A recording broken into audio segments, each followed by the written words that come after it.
everyone, Michelle here with the Real Asset Queen. Today I want to talk about multi-tenant versus single-tenant buildings. So when I started on my real estate investment journey, I started out looking at single-family homes to purchase, buy, rehab, rent, repeat. Well, I woke up one day and I wanted to know how many single family homes would I have to purchase in order to replace my current income. I had quite an eye opener when I realized that that number was not even doable. So I started looking at multi tenant buildings. And when we talk about multi tenant buildings, it can be an apartment building, it could be self storage, it could be an industrial that is subdivided that has multiple tenants in it. Now, why do I like multi-tenant buildings? Well, first and foremost is they cash flow.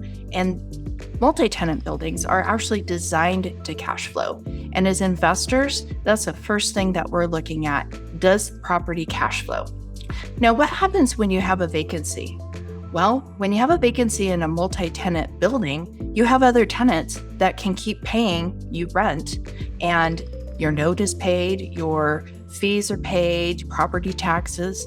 But let's look at what happens with a single tenant building. They move out. Now you have 100% vacancy costs, and your risk goes way up until you can fill that building or that single family home again with another tenant. The other reason why I like multi-tenant buildings is it's decreased maintenance costs. Whereas if you had 10 single tenant buildings, whether it be a house or again, take the bank example, standalone banks, you now have 10 roofs to repair. Whereas if you have a multi-tenant building, you only have one roof to repair. Now, what about scalability? So it's easier to scale a portfolio of multi-tenant properties versus single tenant properties. So again, do the math.